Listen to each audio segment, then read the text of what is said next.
Hi everyone, welcome back to my channel. If you're new to my channel, please don't forget to like, share, comment, and subscribe. It's Valerie again. In this episode, I'll be reviewing Love Island, Season 8, Episode 24. Please don't forget to turn on the notification bell for when I upload new videos. I I think I'm getting frustrated really with this show and the producers in my because I you can tell the bias behind who the producers are favoring, and you can tell who they actually want to win. I wouldn't be surprised if Paige and Jax or uh, Ekin-su and Davide or Gemma and Luca win because you can see that they are getting the best edits. They are the ones that the producers are pushing to the front of the show, and everybody else is just being sidelined and is playing background characters for those three sort of couples. And it doesn't make sense to me, really. Anyway, I'll review my couples as I normally do, and we'll see how that goes. So there was a recoupling, and most of the couples it was expected who was going to pick who anyway. It was obvious that Tash was going to pick Andrew because I think they've managed to sort out whatever problems they were having. I don't think they're a compatible couple in the sense that they don't build each other or uplift each other. All they do is they just sort of like each other's crutch in the sense that they're each other's comfort blanket. They don't have to do much for the other to be happy. Andrew made breakfast for Tash because he's still trying to make up because of the whole Danica incident because he was Tash felt insecure and felt Danica was about to take over Andrew. The recoupling there was I didn't hear anything special in her speech to sort of make it stand out, and she said she was proud of what she said and she meant every single word. I don't get it. I still don't get it. I wish, I know they're voting for compatible couples. I wish they could be split. That is just my opinion. I wish one of them would go home and allow the other to shine. Because I think personally, Tash needs to go home. I'm sorry. I know girl power and stuff, but I think she needs to go home and allow Andrew to have time to sort of stand on his own because he always seems to compromise and sort of makes her shine and be the star of whatever's going on with them. And then for Gemma and Luca was to be expected, nothing new. They, I think, are going to continue to choose each other until the end of the show. And when they leave the villa, they most probably will break up. I don't see them lasting long term or even lasting 2 3 years because they're from two different backgrounds, as I've said, and their connection. Hmm. I think in the villa it's okay without outside forces, but I think once they leave the villa, I don't see them lasting long term. I think they're from two different worlds, and their ideas on life is what is going to bring them apart. And though she's very mature, Gemma is still a very young lady. She's only 19 years old, so I don't know how long that will last with Luca. Anyway, that's them. And then Paige and Jax. I think I am surprised, and I think most of the viewers will have been surprised that she chose Jax. Yes, they are getting on well, but the way he spoke to her in the previous episode, I think, left a bad taste in my mouth. And the way he treats her at times is he's not always the best guy for her. And I wish she had continued to explore things with Jay to see how far that would have gone. I liked what she said about him, but hmm they still need to have a conversation about boundaries and what she's willing to accept and what she's not willing to accept from him. So I don't know. I really liked them as a couple initially, up until sort of Jake sort of stepped in and then you started seeing all the red flags. So I don't know how long that relationship will last. From there, Dami and India, it was a given they were going to pick each other because they seem happy together. Um, I think I'm getting used to their relationship. I might not always agree with it, but I'm getting used to it. I'm still waiting to see that spark, that thing that sort of makes me ship them and say, yeah, they are a very compatible couple. But I'm getting used to seeing them together. I would have preferred that with Ekena, but that's just me.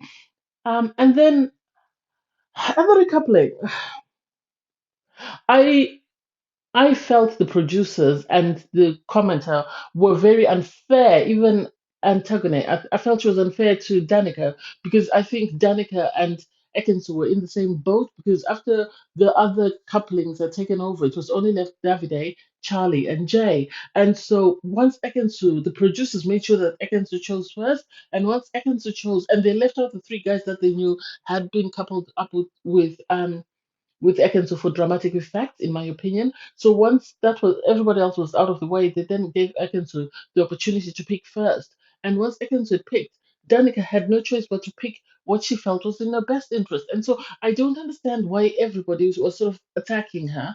Ekin-su chose Davide, and we knew right from the time when they did the sexy dance that she was trying to worm her way back to Davide, because once she realized that Tash was no longer interested in Charlie, she didn't feel the need to sort of pursue him, because I think she likes a challenge, as I've said before, and so she realized that her best bet was to go back to Davide. So she made a play for Davide, even though Davide had said he was happy to stay with Antagone, and Antagone had said she was happy to stay with Davide.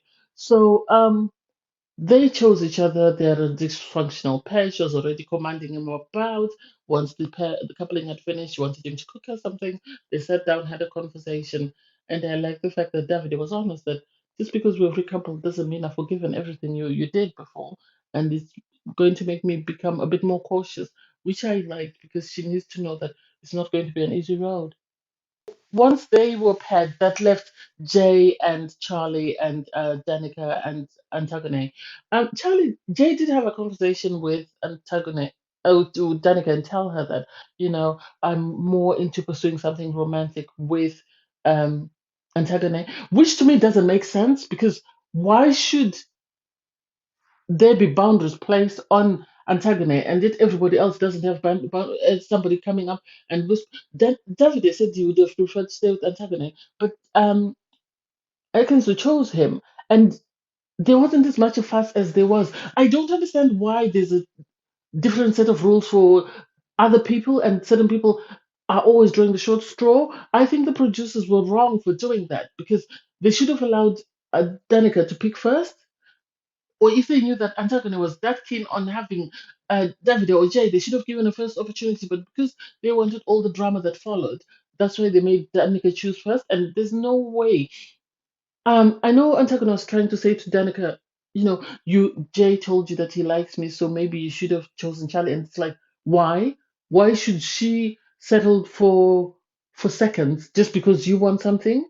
Why should she do that? And I have to commend Danica for doing that because by choosing Jay, she has she's got the possibility of saving herself in the sense that if she had chosen Charlie, there was no way people are going to vote for them. She might as well have packed her bags and said, "I'm going home." So she had to do what was in her best interest, which was to choose Jay and stop Antagone being saved.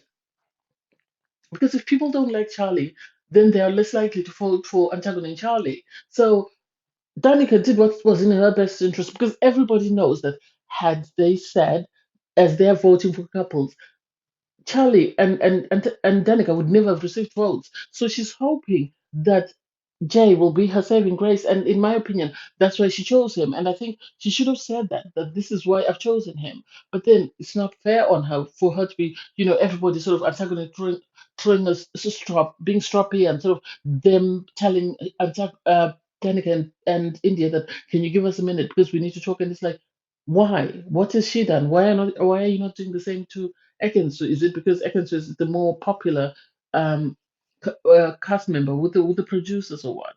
And I've always liked Antigone, but I didn't like her behavior.